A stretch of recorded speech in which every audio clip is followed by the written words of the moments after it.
Bonjour, la loi de finances 2013 est très restrictive en matière de cession d'entreprise. Pourquoi? Qui est concerné et quelles solutions reste-t-il à tous ceux qui souhaitent vendre une entreprise nouvellement créée? Réponse sur ce plateau avec Jean-Marc Pallon, président d'OTC, et Bertrand Herman, avocat fiscaliste chez Taylor Wessing. Messieurs, bonjour.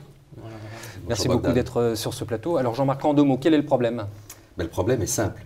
Depuis la dernière loi de finances, les plus-values de cession d'actions et de parts de société sont tout simplement taxées au taux du barème progressif de l'impôt sur le revenu et le taux majoré des prélèvements sociaux. D'accord. Ce qui signifie tout simplement, c'est que l'imagination toujours aussi grandissante de nos gouvernements conduit à une situation que le fruit du travail de nos chefs d'entreprise, parfois le travail de toute une vie, peut être taxé jusqu'à plus de 62%.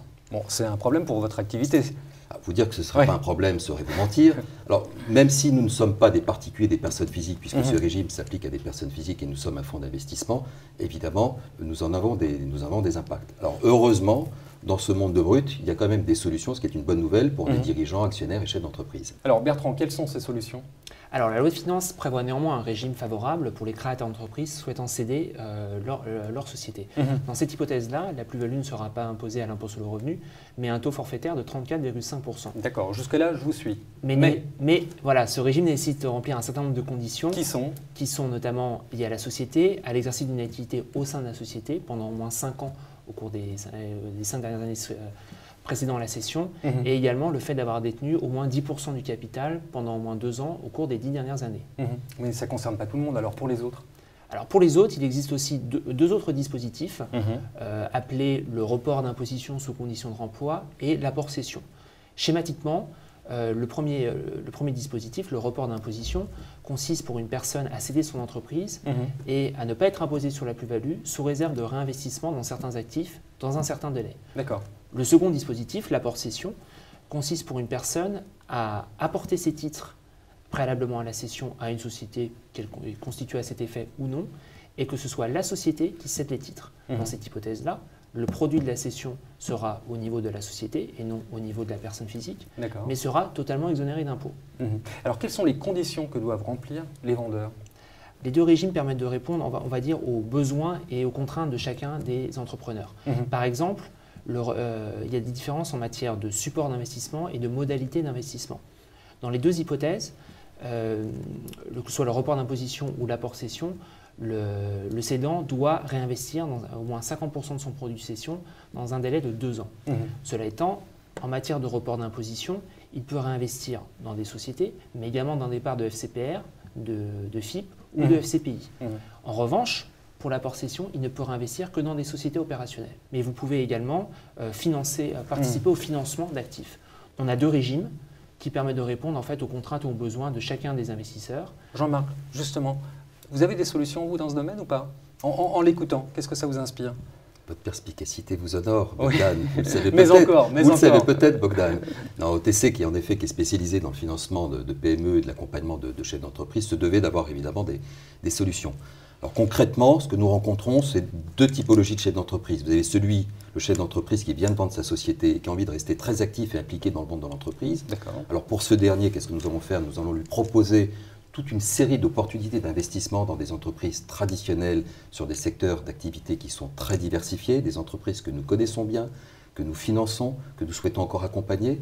Ça sera l'occasion de remployer une plus-value pour un investisseur, je dirais, à nos côtés, mais également, peut-être s'il le désire, d'avoir un poste dans un conseil d'administration, un conseil de surveillance, voire même avoir une fonction opérationnelle.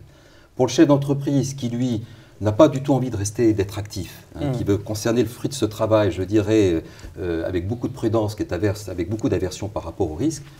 Une des spécificités d'OTC, vous le savez, c'est que nous avons développé des solutions d'investissement dans le domaine de l'hôtellerie, des containers maritimes, d'activités de marchand de biens immobiliers, qui sont des solutions d'investissement dans des actifs tangibles, des biens réels, dits de rendement, qui sont éligibles à ces dispositifs, et ce qui est une bonne nouvelle. En fait. Alors justement, je suis conseiller, comment est-ce que je fais avec mon chef d'entreprise? Je vous l'amène, qu'est-ce que je lui dis? Idéalement, oui. Idéalement, oui. On va dire que c'est déjà, tout d'abord, c'est du sur-mesure, c'est vraiment du service. Donc il est important de pouvoir rencontrer assez rapidement le chef d'entreprise, beaucoup d'écoute, beaucoup de flexibilité pour comprendre quel est son besoin et la stratégie d'investissement qui sera la plus appropriée. Comme le disait Bertrand, en quelque sorte, selon les cas de figure, il sera peut-être plus opportun d'investir en direct dans une PME ou dans un FCPR, un ou plusieurs FCPR, dans un cas de figure pour avoir peut-être une plus forte diversification patrimoniale grâce à la gestion collective, on va dire avec l'effet de masse. De l'autre côté, à travers un mandat de gestion que nous gérons pour faire de l'investissement en direct, bien évidemment, et qui sera beaucoup plus personnalisé sur mesure. Donc rencontrer le chef d'entreprise rapidement, bien évidemment, et pouvoir le conseiller très en amont sur la stratégie à mettre en place en matière d'emploi. Alors très vite, pour terminer, l'ISF c'est bientôt? Et oui, avec les beaux jours, l'ISF, c'est pas une très bonne nouvelle. Non mais bon, c'est comme cela. Oui. Donc en ce qui nous concerne, écoutez, nous aurons évidemment une offre ISF, ce qui ne sera peut-être pas pour vous surprendre. 2 thématiques d'investissement que nous mettons en avant. Une première partie qui est l'hôtellerie, une autre qui est l'investissement dans des entreprises traditionnelles.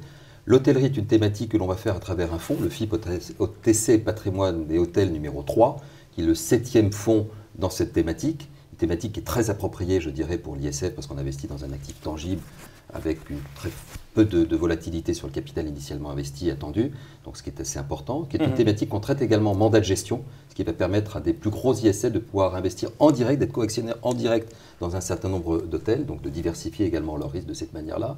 Et l'entreprise traditionnelle, nous allons plutôt privilégier des entreprises matures, au stade de capital développement, dans un très grand nombre d'entreprises, également pour diversifier le risque. Donc vous avez plein de solutions si je comprends bien. Toujours, il faut bien. Jean-Marc, merci beaucoup pour toutes ces explications. Merci Bogdan. Bertrand, vous aussi, merci beaucoup et grand plaisir de vous retrouver sur ce plateau pour un prochain Avec plaisir. numéro. Merci. Merci Bogdan.